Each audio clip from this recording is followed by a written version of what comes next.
어디로 가? 도나. 안녕하세요. 안녕하세요. 안녕하세요. 베트남 놀러 가요? 네? 놀러 가신다고? 놀러 가는 건 아니고 그 경제 공부 좀 하려고. 아, 베트남이 경제적으로 뜨고 있다고 해가지고 공부하는 거 꼭 어떤 부분에 베트남에 이제 좀 투자할 만한 데가 있을까? 누구랑 같이 가요? 저 혼자 갑니다. 방금 나한테 친구랑 간다고. 내가? 네. 아, 너랑 가려고. 아, 그래? 아, 주식에서 돈 버는 아, 걸로. 친구였구나 두 분이. 자, 진행 안 해요? 진행해야죠. 오늘 뭐예요 우리? 자, 오늘 아주 재밌는 얘기 갖고 왔습니다. 자, 오늘의 주제는 내기입니다. 먹여요? 뭘 먹이죠? 그 생선 메기? 생선 메기. 메기. 캣피쉬. 메기? 이제 메기에 투자를 해야 돼. 내가 알기로는 방어 시즌인데 지금. 이제 생선이다. 대방어 시즌. 대방어 대방어 시즌인데 시즌. 네. 메기에 투자를 해야 돼요? 어허, 그렇다면 내가 알고 있지. catfish effect? 야, fish effect.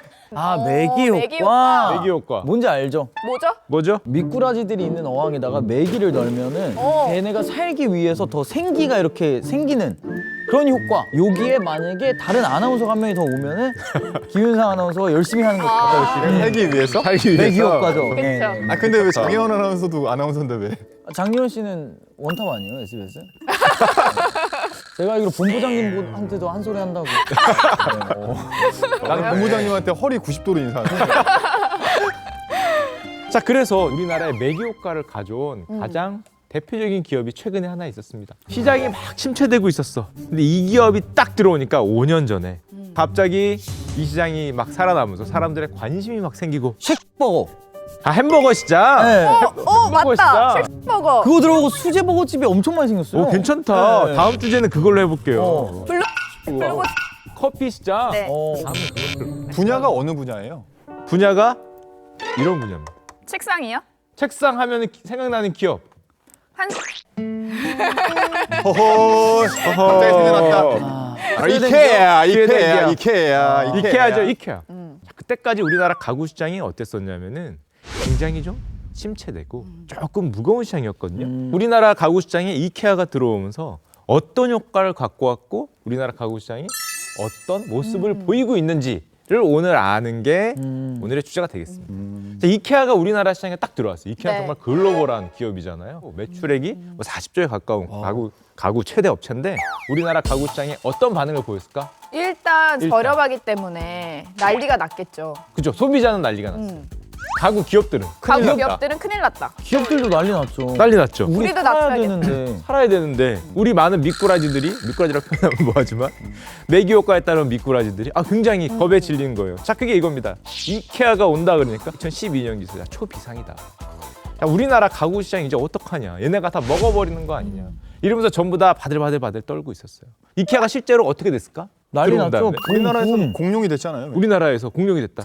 사람들 가구 살려 그러면 이케아 가구. 이케아 가구. 실제로 이케아가 우리나라 진출한 지 한 5년 정도 됐는데 진출 5년 만에 매출이 5천억을 넘었어요. 처음에는 1호점만 냈는데 이제는 너무 잘 되니까 3호점도 내겠다. 4호점도 내겠다. 이렇게 커졌어요. 자, 그럼 이케아가 이렇게 잘 되면은 우리나라 가구 시장은 어떻게 됐을까? 우리나라 가구 기업들은 뭐 거의 불황이 찾아왔다라고 말할 수 있을 정도로 그런 느낌이었을 것 같아요. 하지만 메기 효과를 얘기한 거 보니 이케아에 이제 살아남기 위해서 더 열심히 하지 않았을까? 가격도 다운되고. 가격도 다운되고 퀄리티 품질 높이고. 품질도 좋아지고. 자, 이케아가 들어오면서 어떤 효과가 있었냐면은 갑자기 우리나라 사람들이 가구에 대해서 관심을 가지기 시작해요. 왜 이케아가 왜 유명하지? 우리나라는 그 전까지 가구 시장은 어떤 거였냐면은 논현동 가구거리. 네, 완제품 가서 딱 보고 딱 사고 신혼 때나 사는 약간 그런 느낌. 그쵸? 굉장히 크고 무겁고 뭔가 가격대가 비싸고 한 번 사면은 네. 잘 안 바꾸고 우리 어머니 시대에는 이런 가구들 저거 알아. 자개장. 저거 있으면 부잣집이었는데. 아름답지만 무겁죠. 할머니 집에 가면 꼭 있는 거였어요. 좀 살았네. 할머니 때는 괜찮았어요. 옛날에는 우리나라는 가구는 내구재 이런 인식이 되게 강했어요. 집에 두고 그냥 오래오래 아껴 쓰는 거 10년, 20년, 뭐 심지어 30년까지 쓰는 그런 시장이었는데 이케아의 특징이 뭐였냐면은 가구가 되게 라이트했어요. 맞아. 비교적 가격대도 낮고 가구를 패션처럼 바꿀 수 있고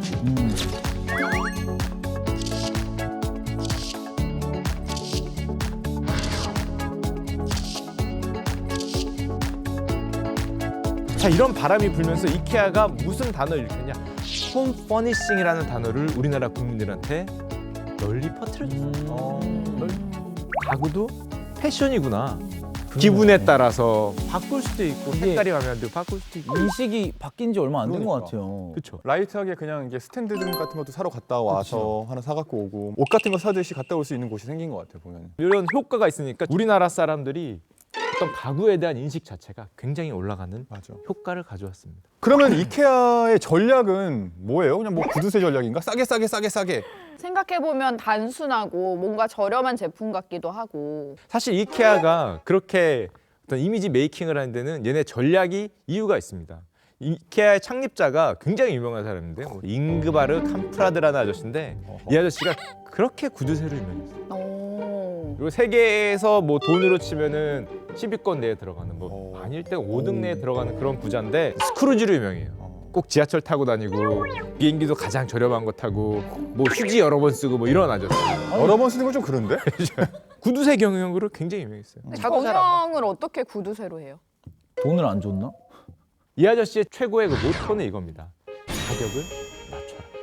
소비자들에게 너무 좋은 거 아닌가요? 소비자들에게는 굉장히 좋죠. 이렇게 커질 수 있었던 이유가 이케아가 프리미엄 상품을 지향한 게 아니라 품질 대비 가격을 낮추는데 거의 모든 힘을 쏟아요. 그래서 이케아 하면 생각나는 게 뭐가 있습니까? DIY. DIY가 있잖아요. 스스로 만들어서 직접 하는 거. 해라. 직접 해라. 이게 처음 나온 게 사람들이 이케아에 왔는데 쫙 가구가 있어요. 근데 갖고 가려는데 너무 무거워. 그치. 이 사람은 2개를 살 수 있을 것 같은데 무거우니까 하나밖에 안 사는 거야. 그러니까 생각을 했어요. 어떻게 하면은 많이 싣고 갈 수 있게 할까. 그때 나온 아이디어가 사실은 분해해 놓으면은 덩치가 작아지니까 부피가 작아져서 여러 개를 살 수 있다. 우리 매출이 오른다. 이런 아이디어를 시작을 했는데 막상 DIY를 하다 보니까 사람들 이걸 더 좋아해. 어떡해. 재밌잖아요. 이게 재밌잖아요. 이게 문화가 되면서 이케아를 널리 퍼뜨리고 결정적으로 DIY를 하면은 장점이 있습니다. 돈이 줄어들어요. 그렇죠. 가격이 싸지는 효과가 생겼어요. 그러다 보니까 저런 말이 나옵니다. 이케아는 제품보다 가격을 먼저 디자인. 가격을 만들어 놓고 거기에 맞춘 최적의 제품을 만들어 온다. 이런 게 이케아의 어떤 이미지가 되죠. 잉크라드 캄프라드가 자신을 다룬 책에서 말한 게 우리는 디자인이 아름답고 기능이 뛰어난 가구 이런 것들을 어떻게 제공해야 된다? 저렴한 가격으로 제공해야 된다는 게 이케아의 모토가 됐어요. 이렇게 심플해. 자, 이케아가 그래서 들어왔습니다. 이케아가 들어오니까 그런 시장이 열리면서 우리나라 가구 시장 전체가 어떻게 됐을까요? 부흥기를 맞이해요. 그쵸. 처음에 이케아가 들어왔을 때는 우리나라 가구 시장 요만한데 얘가 다 먹어버리니까 우린 다 죽는 거 아니냐 걱정을 했는데 들어오니까 가구 시장이 폭발합니다. 요즘에는 이케아 지점 가서 거의 놀면서 뭔가 가서 피크닉 하듯이 가구를 보고 맞아. 놀이 문화가 됐죠. 굉장히 놀이 문화가 되고. 자, 그래서 결론적으로 봅시다. 이케아가 들어온 지 불과 1년 만에 나온 뉴스예요. 불과 1년 만에 매기 효과가 제대로 발휘됐다. 더 강해진 국내 가구 업체. 아래 보이는 표가 다 국내 가구 시장인데요. 이케아가 들어오기 전까지 줄고 있었죠. 10, 9, 8 줄고 있었는데 이케아가 들어오면서 어떤 효과를 가져왔어요? 쭉 올렸네. 다. 쭉 올렸죠. 오히려 신기하네요. 얘에서 더 높아졌어요. 심지어 이렇게 높아지니까 우리나라 그 경쟁했던 가구 업체들도 처음에는 다 죽을 줄 알았는데 매출이 최고치를 칩니다. 주식 가격도 최고치를 쳐요. 국내 상륙 3년 만에 가구 업계의 체질이 그래. 싹 바뀌게 됐습니다. 어쨌든 이케아한테 되게 고마워해야 되네요. 어떻게 보면 고마운 어떻게 거죠. 보면. 어떻게 보면은. 자, 그래서 우리나라 가구 업체들의 주가입니다. 시장이 다 같이 커질 땐 주가가 어떻게 돼요? 쭉 올라갔네. 완전히 올라갔죠. 그러니까 수직 상승. 수익 상승. 지금 다시 쫙 내려왔는데요? 네. 쫙 올라갔다가 다시 쭉 내려오는 모습을 보이고 있어요. 왜 이런 모습을 보였을까? 우리나라 가구 업체들이 이케아하고 싸우는데 이케아가 저가격 고품질을 중요시하잖아요. 그러니까 이케아하고 여기서 밀려요. 그러다 보니까 우리나라 가구 업체들은 주로 어디에 포지션을 해요? 프리미엄 상품. 그렇죠. 고가격. 프리미엄 상품에 포지션을 합니다. 그래서 시장이 이렇게 나뉘어요. 우리가 생각하기에는 가구 업체들이 다 죽을 줄 알았는데 생각보다 가구 시장이 더 커지게 된 효과가 발생을 하는 겁니다. 근데 경기가 불황이 되니까 사람들이 어디에 점점 더 관심이 가요? 가성비. 저렴한 거. 이쪽 이케아의 가성비 있는 제품에 사람들이 점점 끌리는 거죠. 어쩐지 요즘에 좀 싸게 내놔요. 할인을 많이 하더라고. 제가 샀거든요, 몇 개. 책상 같은 거 테이블 이렇게 쫙 올라가는 거 이제 딱 놓고. 가격이 좀 내려갔어요? 가격도 내려가는데 이 테이블은 올라가요. 이렇게. 탭으로 나중에 보여드릴게요. 괜찮은데? 진짜 뿌듯하게 제일 잘 산 것 같아요.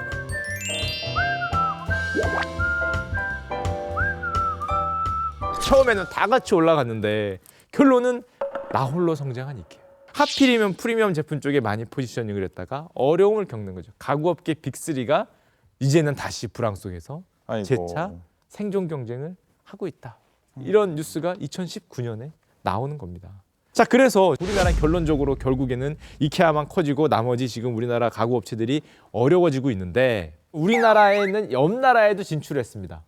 근데 일본에서는 나 막 그 이슈 됐다는 걸 본 적이 없는 것 같은데. 일본은 또 다를 수 있을 것 같아요. 니토리 홀딩스라는 일본의 가구 업체 1위 업체가 있습니다. 전혀 들어본 적이 없는데. 한 번도 들어본 적 없는데. 자, 이케아가 들어왔어요. 우리나라도 뭐 한 듯이 일본에는 니토리 홀딩스가 있었습니다. 자, 근데 니토리 홀딩스라는 이 업체는 모토가 뭐였냐면은 그 아래 읽어보시면 나오죠. 저가격 고품질 전략을 수행한다. 그럼 이케아랑 비슷한 거 아니에요? 사실상 이케아랑 동일하네요. 똑같죠. 이미 저게 이미 있으면은 있네. 일본은 니토리가 똑같은 전략으로 있어요. 그래서 맞부딪혔습니다. 어떻게 됐을까?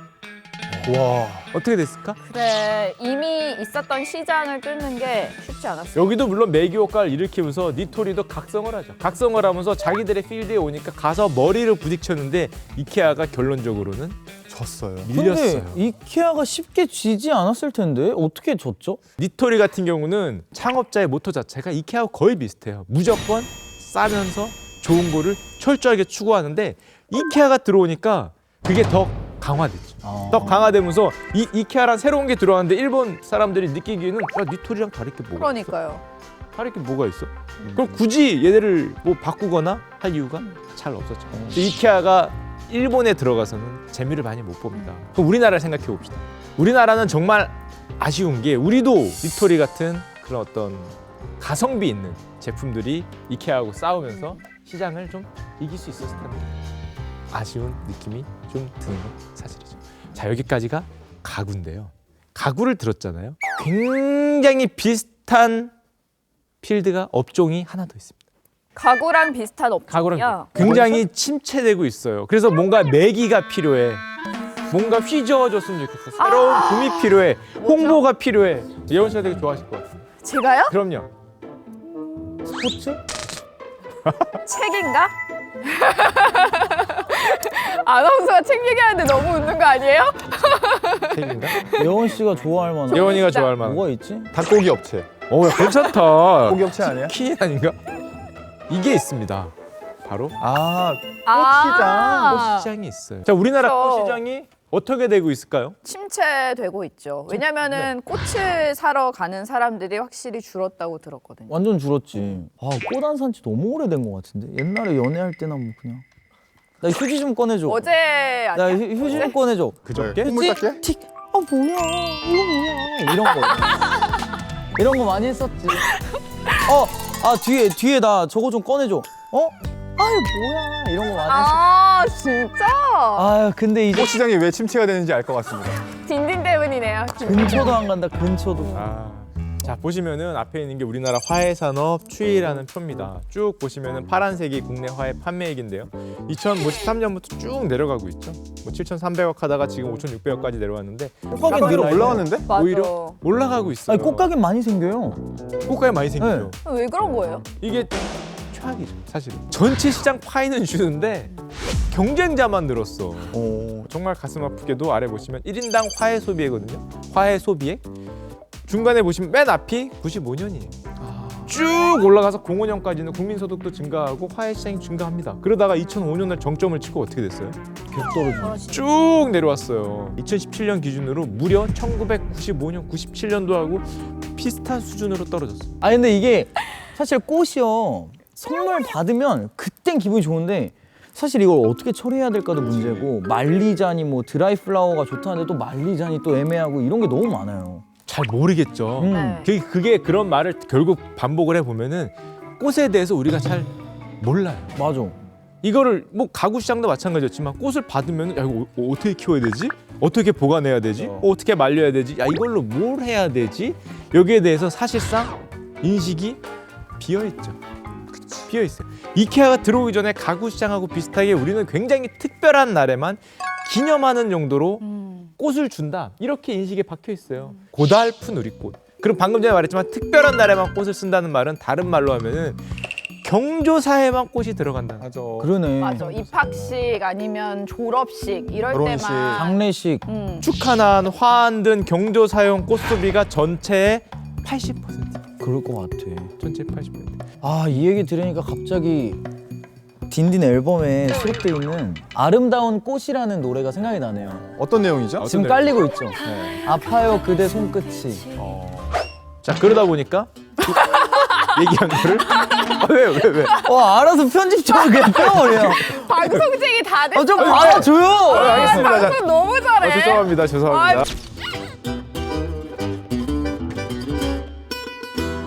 얼마 전에 부정부패 방지법이라는 게 우리나라에서 통과됐어요. 기억나시죠? 네네. 소위 김영란법이라는 법. 네. 이 법에 굉장히 타격을 받은 산업 중에 하나가 정말 아이러니하게도 꽃산업이구나. 꽃시장이에요. 왜? 꽃시장이라고는 생각조차 못했어요. 왜요? 진짜로. 왜요? 우리나라는 경조사용으로 꽃을 많이 주고 받았는데 축하할 일이 있어요. 그래서 꽃을 보내려니까 부정부패 반지법에 오. 상한선이 있잖아요. 그러니까 이게 걸릴까봐 타격을 받는 거예요. 이 뭐 꽃을 보내는 게 사실은 뭐 굉장히 안 좋은 뜻으로 보내는 게 아닌 경우가 많겠지만은 그럼에도 불구하고 법령이 정해지니까 사람들이 위축이 되죠. 어머 어떻게 그러면? 이게 어떻게 보면 되게 아이러니한 거잖아요. 아니, 부정부패 방지법에 도대체 왜 꽃이 거기에 들어가서 꽃시장이 죽는지도 우리나라 시장을 어떻게 보면 굉장히 독특한 특징이고 이게 정말 안타까운 현실입니다. 자 그러면 근데 잘 생각해 보면은 꽃시장이라는 거는 국민이 편하고 국민 소득이 올라갈수록 네. 커지는 시장이잖아요. 여유가 있으면 점점 더 많이 소비하는 시장인데 우리나라는 국민 소득이 점점 올라가는데 꽃시장이 반대로 갔어요. 그럼 왜 소비를 안 할까요? 왜 소비를 안 할까? 다 다른 나라를 잠깐 볼까요? 중국 같은 경우에는 저 국민 소득이 올라가니까 화훼 시장이 연평균 뭐 20%가 오른다. 쫙쫙 급성장한다. 뭐 이런 말들이 나오고 있거든요. 근데 유독 우리나라는 꽃시장이 굉장히 침체가 됐죠. 그러면은 지금 꽃시장에도 어쨌든 화훼시장에도 매기가 들어와야 된다는 건데. 우리나라라고 아름다움을 모르고 아름다움을 즐길 줄 모르는 국민들만 모르는 사람들만 있을 리가 없죠. 네. 단지 그 시장에 대해서 뭔가 왜곡이 돼 있는 거잖아요. 분명히 클 수 있는 포텐셜이 가능성이 넘치는 시장인데 아직까지 우리가 인식이 부족이라든지 어떤 인프라의 부족으로 굉장히 떨어지고 있는 산업이에요. 반대로 말하면은 가능성이 있는 거네. 있는 시장이에요. 우리가 매기가 되는 방법 말고는 꽃시장을 살릴 수가 없을 것 같아요. 제가 매기가 되겠습니다. 제가 많이 살게요. 저기는 이제 장래기가 되고 네. 저는 플라워 킴이 되도록 하겠습니다. 네. 저는 네. 꽃시장을 올리기 위해서 아름다운 꽃이라는 오. 노래를 낸 거예요. 오. 네. 아름다운 꽃 여러분 한 번씩 들어보세요. 괜찮네요. 가사가 굉장히 슬픕니다. 혹시 그럼 뭐 꽃말 같은 거 아는 거 있어요? 꽃말이요? 제가 하나 추천해드릴게요. 두 분에게. 노루기라는 꽃이 있습니다. 노루기? 뜻이 인내. 괜찮네. 주식이 너무 떨어졌으니까 인내 좀 하라고. 아, 제가 자. 노루기 추천하겠습니다. 자 저도 하나 있습니다. 뭐야? 아주 간단한 거. 우리나라에서 가장 많이 사용하는 꽃말이죠. Forget me not. 나를 잊지 마세요. 나를 잊지 마세요. She's gone? 물망초다. 물망초. 물망초. 그래. 물망초. 그 플라워 장나라의 킴. 물망초란 노래 있을걸요? 그걸 깔아주세요. 네, 알겠습니다. 아름다운 꽃이 나라의 네, 물망초 아름다운 꽃 들으시면서 말고 물망초 들으면서 마무리하겠습니다. 자, 우리 잊지 말아주세요. 아름다운 꽃. 아름다운 지금 꽃. 깔리고 있잖아. 지금 물망초 나가고 있어. 물망초니까. 지금 물망초야.